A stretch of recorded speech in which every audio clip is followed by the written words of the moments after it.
Hey, what's up, Scrub fam? Pat here, and today we're going to talk about the yellow cards for Draft Box 4. This is the fourth video in a series. I will link the red, blue, and green cards that we already talked about down in the description below, so you make sure you guys check that out. Speaking of checking things out, I want to take this time to thank Alec Bastron and BeardedCollectibles.com. They are our sponsor here at 3XG Productions, as well as Shenron's Lair. If you're looking for any of the cards you see in this video, check out BeardedCollectibles.com. They're going to have the best prices on all the sealed product for you guys and get you guys hooked up with whatever you need. Set drops this weekend, so make sure you get those orders in soon. Alright. So, for those of you guys who are not familiar or haven't seen any of these videos, I'm sure many of you guys have, here's the grading scale that we use to grade cards here. We grade cards on a scale of 1 to 10, 1 being the absolute worst, you should never play it. 10 is basically unbeatable. If you play it, you're basically guaranteed to win. It's almost impossible to not win, just because it's so ridiculous. 5 is a playable, so that's right around the middle. Anything that's 5 or better we kind of want to play, but we usually want to stick to a 7 or better for the most part in a lot of our picks. 4 is usually like a sideboard. You guys can take a glance at whatever else is on the screen. But with that out of the way, let us jump right into the cards, not waste any time. So first up, we're going to talk about Great Ape Bardock Raider's War Cry. 4 costs 20k, double strike if your leader is yellow. At the end of a battle in which you combo with this card, play this card. When it comes into play, you draw a card and rest a battle card. So card is really good. I see no one talking about this card at all as far as constructed, and then obviously limited is a different beast entirely, but I can tell you right now, Bardock is very good in both constructed and limited. This card is not really a 4 cost. This card is basically a 2 cost counterplay that you get to use if your opponent swings with their leader, and that's what we're going to do here. You're going to play your 1 drop, and then on 2 you're going to do nothing with your energy. You're going to pass. You're going to wait for them to swing at you to try and get value out of their leader, whether they draw, try and get crit, something like that, and then you're just going to pay 2, drop this bad boy in play, potentially fog an attack. You're going to tap something down so it doesn't get any extra attacks, and then you get to draw a card. Even if you play this card for 2 as a block, you still get a 20k double striker, and you get to draw a card out of the exchange. So it replaces itself, is 2 cost, 20k double striker, and it potentially blocks 2 attacks for 2, which is ridiculous. So for that reason, I'm going to give Bardock an 8. He doesn't just outright win you the game, but he might. It's probably safe to say he might be a low 9, but I'm going to err on the side of caution and say that he is a high 8. I think he is a fantastic card, and I think that you should be picking some of these up for constructed if you're playing yellow, because this card is just really good. Like, even in like Janemba and stuff, this is a really, really, really good card. Next up is Ginyu Kind Saiyan. 3-drop, 15k blocker is actually pretty good. Not the best stats for a 3-drop, but it does have blocker and it saves her behind. That's really, really good. Sparking 3, when you play this card, choose up to 1 yellow battle card with energy cost of 2 or less in your hand and play it. So for 3 energy, I get a 15k a blocker, and then I get to down drop to another card. That's really, really good value when you think about it. So like, Ginyu is kind of like the total package. You're going to get, you know, a relevant attacker. You're going to get a block, which is pretty good. Not the best blocker, but, you know, it's still a block. Blocks are hard to come by. And then also you get to double up and play another card. Even if you play like a 1-drop that just draws you a card, that's still pretty good value because you're basically getting another 5k, and this card will replace itself. So for that reason, I'm probably going to give Ginyu like either a strong 7 to a low 8. I usually rate defensive cards pretty highly, and I would be, you know, thrilled to have Ginyu in my deck, especially like at uncommon. You can realistically expect to get 2 of these in your deck, and that's really good. Next up is Son Goku Saiyan Reborn. So it's a 1 cost 5k. Choose 1 card from your hand and place it in your drop area. When you combo or play this card, choose up to 1 of your opponent's battle cards in rest mode with energy cost of 3 or less and KO. Meh. I'm really super not a fan of these kind of like spot removal cards. Like, yes, spot removal is good.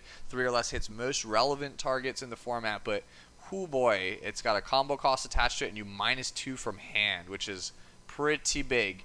And it's a rare too. That's the other thing that's like really astounding, is like this card's a rare. If this card was a common, I could understand, but like when you consider what Goku Black does in green compared to this card, it's like it's not even fair. It's not close.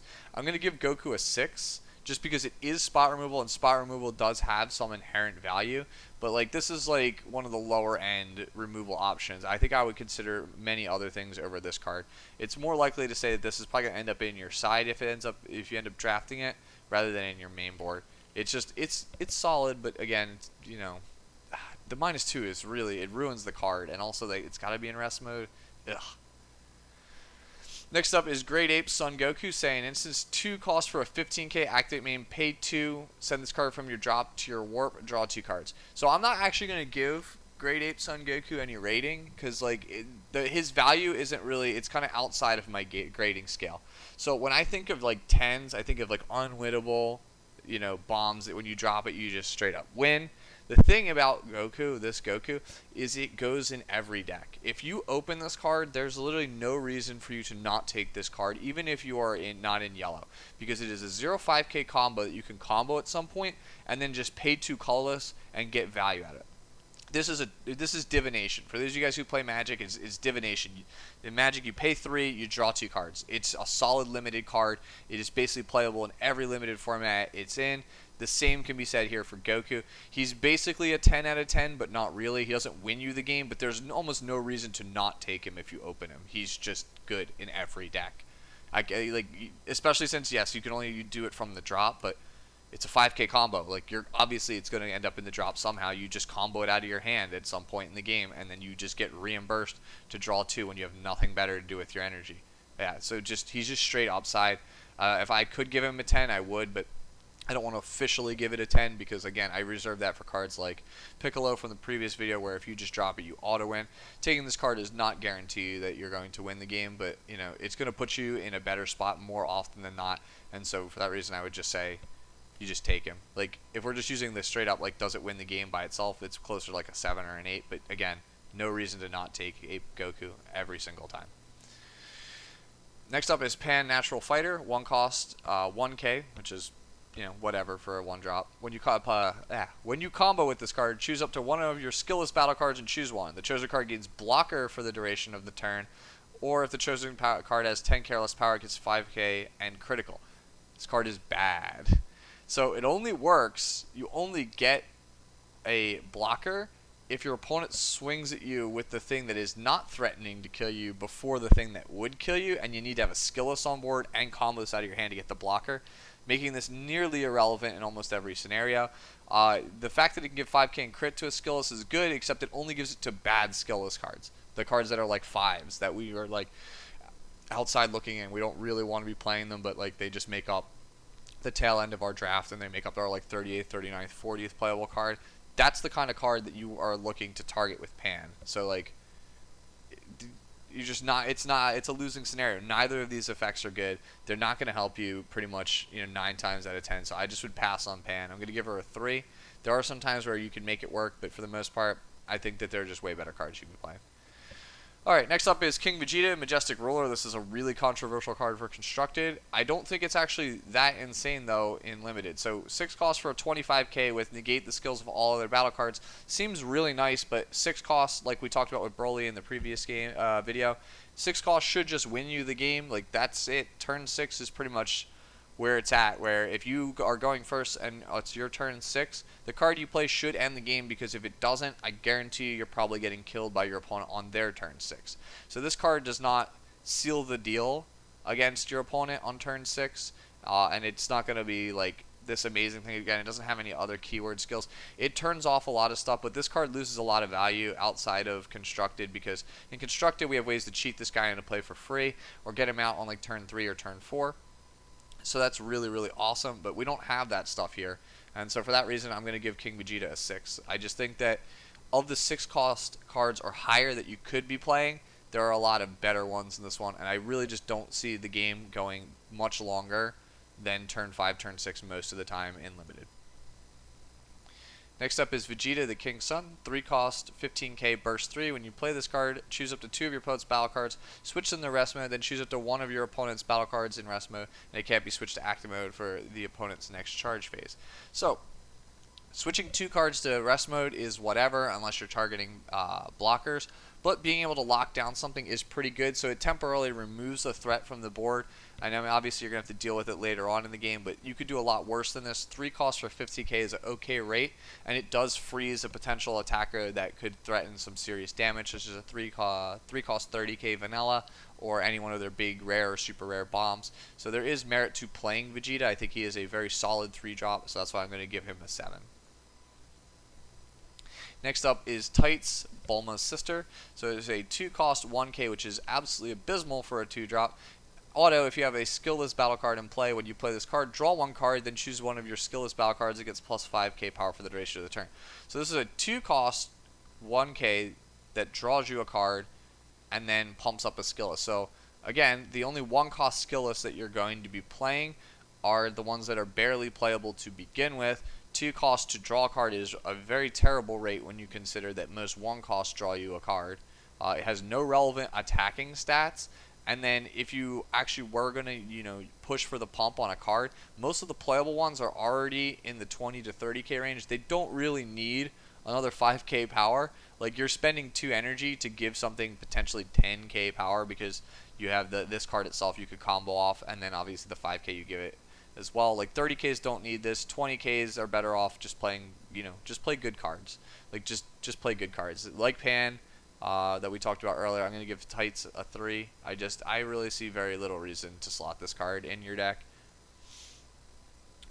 Cards that are worth slotting, though, at the common, though, Chiaotzu, Gallant, Pupil. So 3 costs 19k is really good stats. It is almost on rate for what we want. It has blocker, which obviously means we're going to give it a high rating because it's going to protect your life. And it has revenge.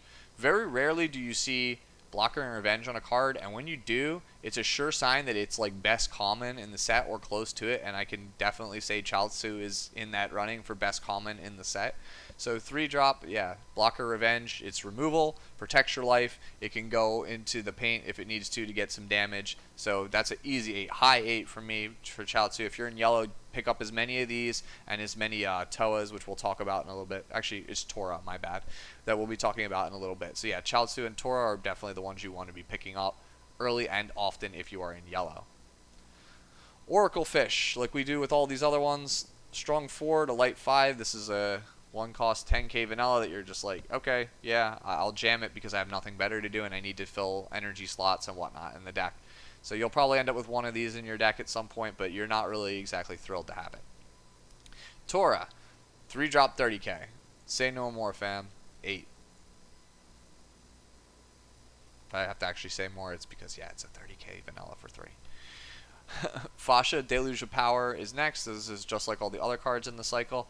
Super combo, this is not. It is a 2-drop 10k, which is rate. If your battle card in battle is yellow, when you call with this card, it gets plus 5k power for the duration of the turn. Like I said, super combo, this is not. So I'm gonna give Fasha a 6, just like I do with everything else in this cycle.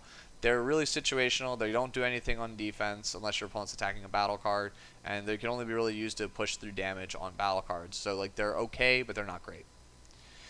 Next up, Shugesh, Raider's Warcry, 2 cost 15k is a good rate. When you play this card, choose up to one of your opponent's battle cards in rest mode with energy cost of 3 less, and it can't be switched to active mode during your opponent's next charge phase. So this is like a little mini Kid Vegeta like we talked about earlier. Freezing something so that your opponent can't use it is pretty good. It buys you a turn, protects you from damage. It's like kind of like temporarily displacing or putting a battle card in stasis for a turn. And that is worth a lot because it's basically like you get a negate out of this card when you play it, much like you do with the Kid Vegeta. So for that reason, I'm going to give Shugesh a 7. I think it's a pretty solid uncommon, and it probably should be the 2-drop that you're using in yellow most of the time. Next up is Boragos, Raider's Warcry. 1 cost 4k. When you play it, you look at the top 7 cards of your deck for a Bardock's crew amongst them. Add to your hand, shuffle your deck. This card is actually very, very good for a 1-drop. Now, normally we talk about, 1-drops. They got to at least draw me a card. And most of the time, it's either just a straight draw 1, look at top 3, look at top 5. He looks at top 7 for a Bardock's crew. And when you consider how many good Bardock's crew there are in the set. So he himself is a Bardock's crew. Shugesh is a Bardock's crew that you want to play. Toro is a Bardock's crew that you want to play. Ginyu, I believe, is a Bardock's crew.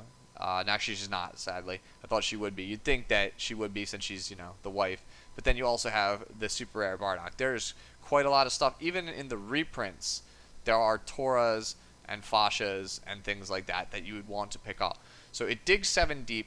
Like half the cards in the set are targets for this card. So that makes this a really, really good 1-drop. Normally, I don't give 1-drops that draw you just a card, more than a 6. But I'm going to give Boragos a 7 because the cards that he does target are the premium cream of the crop 2s, 3s, and 4s in the format.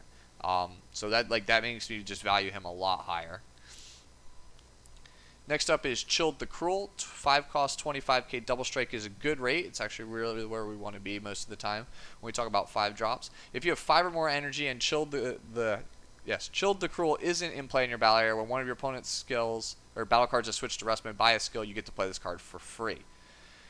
That's incredible. So it's already, I would be giving this pretty high marks for its stat line with double strike. This is a pretty great finisher. It's also 1 cost 10k for protecting our life. That's really sweet.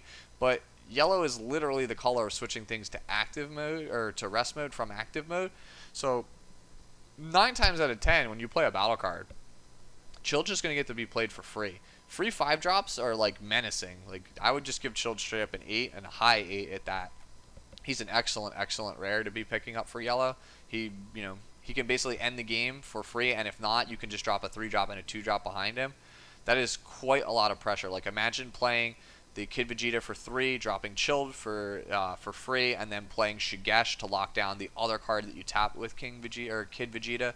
So that way you've got to lock down 2 of their attackers, and you got 3 attacks for 5 energy. That's insane rate, and then because those cards just can't be switched back to active mode, you're not going to be on the receiving end of any real punishment. Yellow can definitely dish out a lot of damage early in this format, and they can also kind of keep your life total high as well, which is something I really like. Next up is Frieza Cry of the Sovereign. 3 cost 5k is absolutely terrible. He has pay 2 yellow. I believe this card was errated. It's pay 2 yellow as an activate battle. It's no longer an auto. It's an activate battle to pay 2. You basically like combo the card, and you get to negate the opponent's battle card skills for the duration of the turn. So it's basically you pay 2 yellow, and then that's it. You cold bloodlust a card. Like even if it's already in play, you just blank the card for the turn. This is a constructed card, and I feel like the reason this card is a super rare is because introducing this kind of effect at a lower rarity means that the draft would actually be filled with a lot of these. And this is an effect that's really niche, and it's sideboard, and you really don't want that many of them, so they rarity upshifted it to kind of make the consistency of yellow's drafts not have so many of these going around the table. Because this is a card I could see me wanting to last pick quite often in a pack. Like, when there's like 3 or less cards in a pack, like that's when I'm looking to take this Frieza. He is by no means a good card, I feel like, to main deck, and I'm going to give him a 4, which is indicative of a sideboard only card, something you bring in when your opponent has something that's like absolutely BS, like the next card we'll talk about, where you're just like, okay, I can get something out of it here and there. But overall, I just think that for 2 energy, there's a lot better things you could be doing to this. Take these cards, put them in your binder, put them in your side decks for actual constructed decks. I think this is strictly a sideboard card. As an aside, I know I normally never give super rares lower than a 6, because usually super rares in this game are scaled to the point where they have at least some power, even if the effect is bad, which usually gets them at least a 6. But because this card feels like a common or an uncommon that was rarity upshifted to preserve the integrity of draft, I'm going to give it a 4.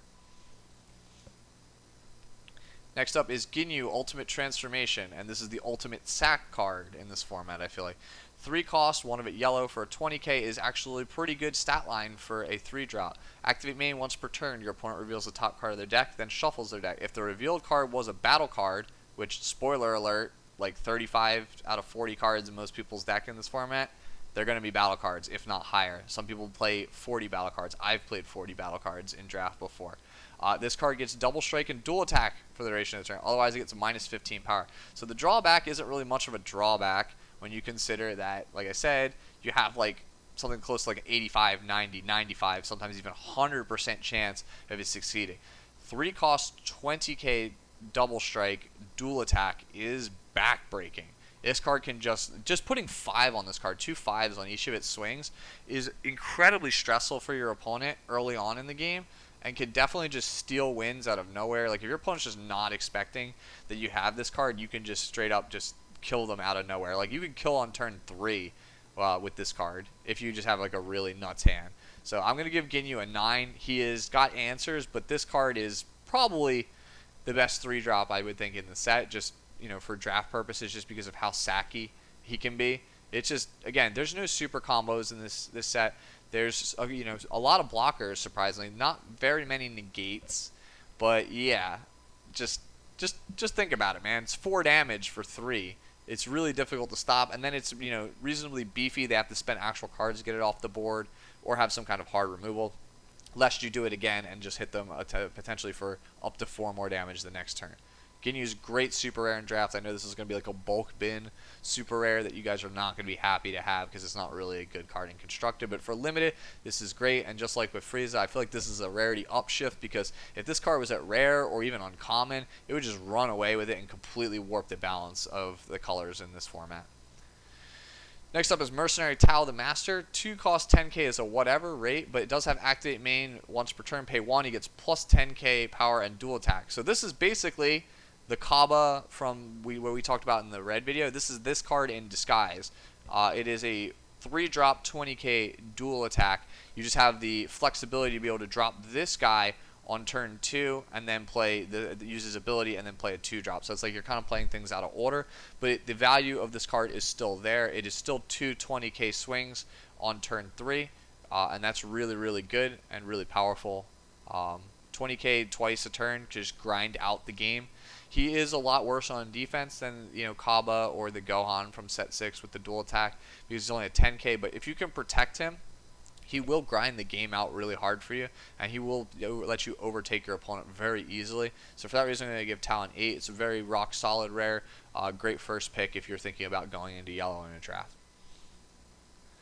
Alright, so now we're on to the extra cards. Final Spirit Cannon, 2 cost, 1 of it yellow. Choose one. Choose one of your opponent's cards and switch it to rest mode, or choose one of your opponent's battle cards in rest mode with energy cost of 4 less and KO.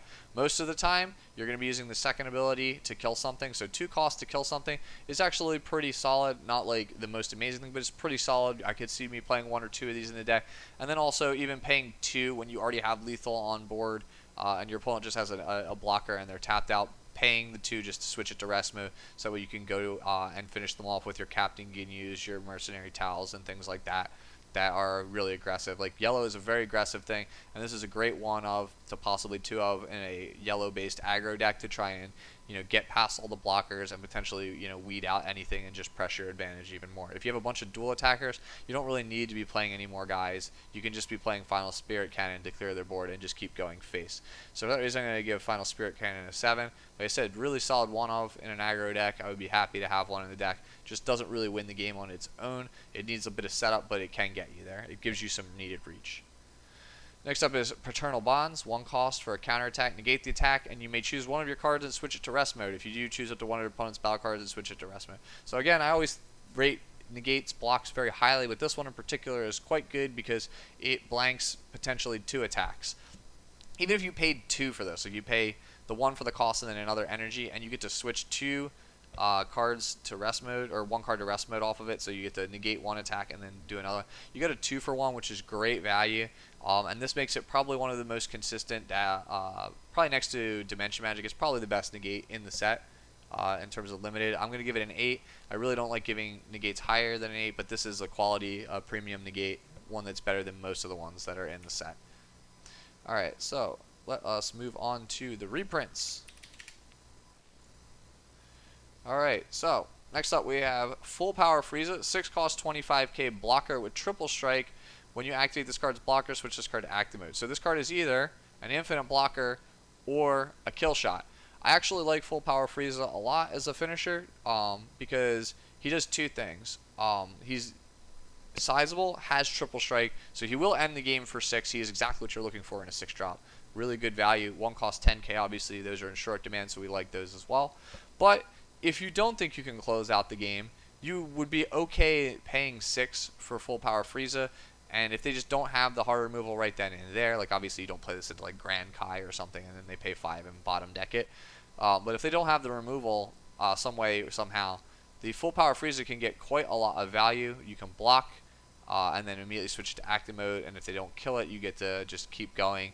And it's much harder for your opponent to push through this wall than the 15k that is at your face. So Frieza either will win you the game or he'll save you. Like he's going to either win the game or he's going to save your life more often than not. And that makes me really like this card as a top end for a yellow deck. So I'm going to give him an 8, and it seems really high, but this is a card that's much, much better. Even in set 1 in Galactic Battle, this is one of the premium rares that you could be taking just because of its ability to close out games, or its ability to make it so that your opponent can't actually close it out on you.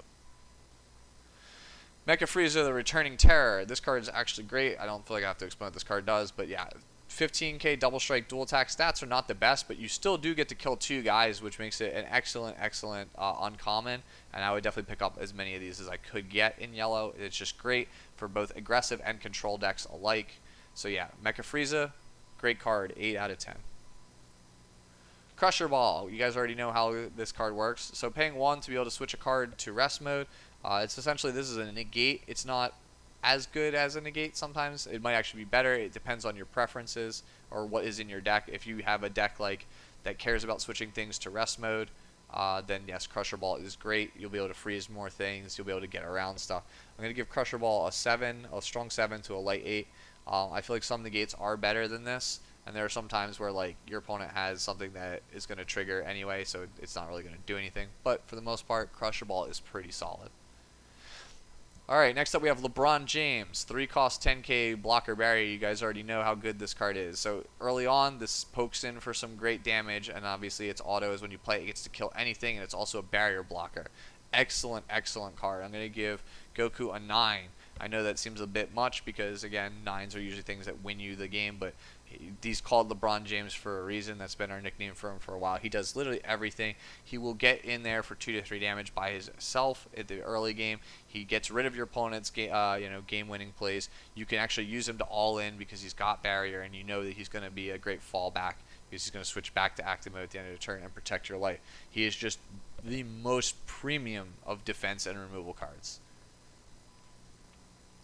Next up, we have Hidden Power Great Ape Toro. 4 cost 20k is an alright rate, and blocker is pretty solid too. When you combo with this guy, he evolves on top of another Toro, and if you do, you get to KO something that's in rest mode. So Toro is actually pretty solid. The only gripe I have with him is that you're evolving on top of a card with strictly better stats, 9 times out of 10.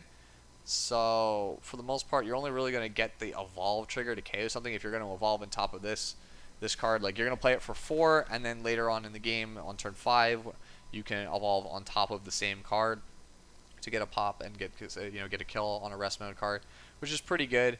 Not super duper great, but he is really solid all around. I just don't know if I would want to ever evolve him over his strictly better 3 cost counterpart.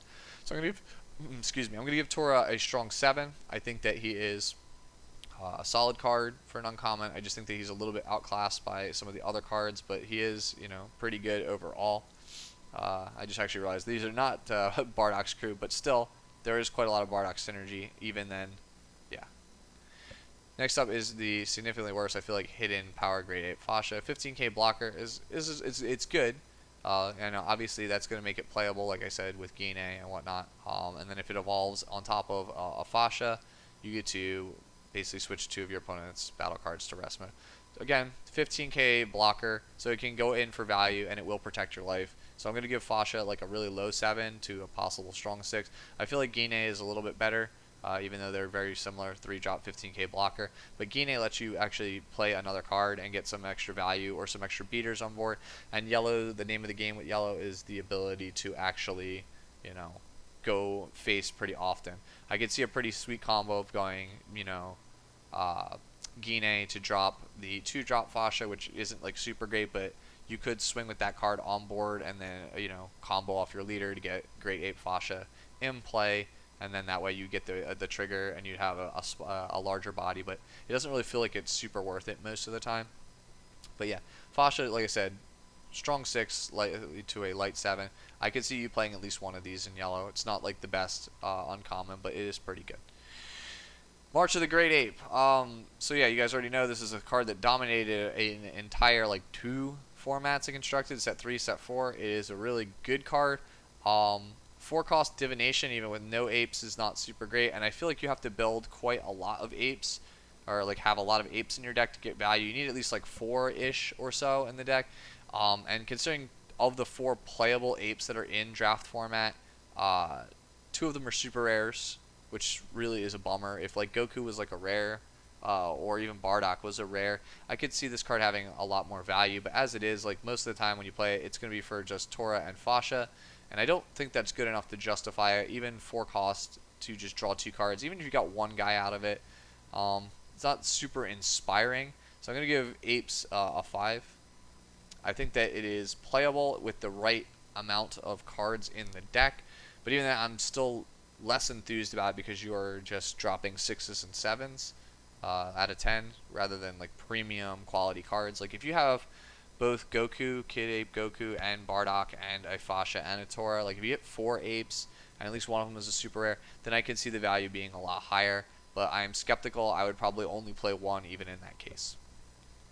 Next up is Caring Mother Videl. I actually like this card a lot. Just in constructed, it's always been a personal favorite of mine. If you guys remember Galactic Bomb, I really like that. Playing Videl and Bulma from this style of effect in those kind of decks. That said, Videl you could do a lot worse for a 2-drop. 2-drop 5k is whatever rates. But what it is really good for is it's good at giving something 5k and drawing a card. If your opponent doesn't kill this card on their next turn, you're just going to get to plus a lot of value. So in that sense, it's kind of like a pseudo negate because they're not going face. They're most likely going to always want to attack the Videl. So paying 2 for a card and giving something else a bump is pretty good, and it does kind of like fog a damage, like I said. So it makes it actually a lot better than like Bulma's sister, like we talked about, like a 2-cost 1k with no relevant attack stats and a pump, kind of most of the time. Like this is very much that card, but the thing is, like if they don't deal with the card, or if you can protect the card, it is repeatable value. So like if you could just play Videl and then tapper, draw a card, then play like another card, say like Kid Vegeta, and freeze their attackers, and then you have like a negate, or you can out combo the leader or your head on cards. Like you're just gonna run away with the game. It's a really, really good card to protect, and if you have the foresight to set it up properly, Videl will pay you dividends. You just have to really be cautious or I should say conscious of your plays, the cards that can protect her, freeze specific battle cards, play her when you have a negate open, and things like that. So you will get a lot of mileage out of this card, and you will out advantage your opponent, and that is worth a lot in limited. You definitely, the person who has less cards or starts spending cards quicker is usually the one to lose. So you can do a lot worse than a 2-drop that keeps you at parity, that will force your opponent to potentially spend more cards than you. So that's the reason I'm going to give Videl a 7. Super Saiyan Son Goku, just like all these other 2-drops, high 7 for me. Again, I normally give these cards like an 8 in traditional drafts, but the power level of this draft set is much higher for draft than a standard constructed set, so we're giving Goku a high 7. Next up is Don't Speak to My Son or Me Ever Again, which is a 1-cost negate if your leader is yellow, which you will be. Negate the attack. Then if your opponent has 4 or more cards in rest mode, choose one of your opponent's battle cards and switch it to rest mode. So this card is basically just like Paternal Bonds, and for that reason I'm going to give it a very similar rating. This is which one you play. Fatherly Love Saves the Day. It's basically which one is worth it. If you have both, you obviously play both, but they're very similar. Paternal Bonds I like a little bit more because it has the flexibility of being the 2-for-1 anytime that you want it to be. This one is most likely going to be a 2-for-1 most of the time, but it's not always. That said, they're so similar that I think that I have to give them the same grade, which is like a high 8. I think this yellow definitely has the best negates for sure of the lot when it comes to negates in draft. Green obviously having the worst because, as we talked about in their video, like full power energy is just meh at this point. Next up is Full Power Spirit Bomb Son Goku. This has obviously been a constructed card that has seen quite a lot of play in its time. 5-cost, 25k double strike. When you play it, you get to switch an energy to active mode and draw a card. So it's really a 4-cost that you can only play at turn 5, and then you can choose 2 life. It gets plus 10k power. You really are only going to get to use this activate main once, and it's usually for the kill shot because you're usually going to be at 3 life, maybe 4 if you're lucky. So yeah, again, you're only really going to get to use this card one time, but still 35k double strike usually will win you the game, and it will get you 3 cards, which will let you recoup some much needed hand advantage and can put you over the top to potentially win the game. This is kind of what I really would want to see at the top end of my aggro deck, like chilled. Like if you open Ginyu, a bunch of low aggro cards, one of this, one of chilled, you're in there. You're gonna be fine for your draft. So yeah, I think this is the go-to yellow 5-drop if you can get it. So I'm gonna give Goku a high 8. Master Roshi, Forged of Will. It's a solid negate, and I'm going to give it a low 8 to like a high 7. This is a kind of negate I would normally give a 7, but he is a 0.5k combo power, so he does have the ability to, push 4 game. He lets you get that extra 5k. You're not really losing the card advantage like you do with some of the other negates, so you get to actually, get that extra card's worth of combo power, which is worth a lot to me. So next up we have Frieza, Emperor of Universe 7. So this is obviously the TOP super rare. 7 costs, really not the best. Obviously that's usually kind of unplayable because games end on turn 6. However, I'm going to just skip down here for a bit. Cold-Hearted Strike Frieza is in this format, and while Cold-Hearted Strike Frieza is a pretty mediocre card by itself, I'd probably give it a 6. It's very medium to whatever finisher. Like if you have it, you're going to play it, but it's not super great. The fact is, this card, the Cold-Hearted Strike Frieza, lets us play this Frieza Emperor of Universe 7 on turn 5, possibly turn 6, and that means that this card is actually live. If you have the 2-card combo, this card is significantly better and actually playable. And when you do play this card, you're probably winning the game because 30k triple strike is like, holy crap, hard to beat. And then if your opponent negates it, they crit a life. So like it's a win-win scenario. Like this card will win you the game. You drop this card at the beginning of your turn, you will win the game, pretty much straight up. So I'm going to give Gold Frieza a strong 9, possibly a low 10. I've played against this card in TOP constructed, and I've had people drop this card on me on turn 5, and it is pretty backbreaking. You pretty much just lose those games on the spot, and that's why I give Gold Frieza such a high rating. Next up we have Super Reaction Narirama. 2 costs, 10k is a whatever rate, but it does draw me a card, which means it's an okay filler, and it is a playable card, so we're going to give him a 5. And then next up we have Stencil Bacteria. 2 costs, 10k. When you play this card, you may choose 1 card in your life and add it to your hand. If you do so, choose up to one of your opponent's battle cards, switch it to rest mode, and this card gets 10k power for the turn. So it's a 2 cost, 20k at the cost of, taking a life.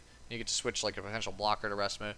You could do a lot worse than this card at 2 costs, but I think it's just better to stay with the 2 cost 10k. What this does get bonus points for, though, is this is a self-awakening card, and there's not that many of them in this set, so you kind of got to take what you can. Normally this card's rating alone would probably be like a 6, to a 7 adjusted for the set's power level, but I'm going to give it a 7 just because it does take life, and there are so few of those, and you will need those in this format. So there you go, guys. That is all of the cards for yellow. Check back next time. We're going to talk about the black cards, the multicolored cards, and of course the duo power rares. I believe that's what they're called. So yeah, as always, leave us a comment and a like if you really enjoyed this video. And if you really, really liked it, please consider subscribing. I'm sure many of you guys are already members of the Scrub fam, but it would really help us out a lot. Really appreciate it. Until next time, guys. Bye.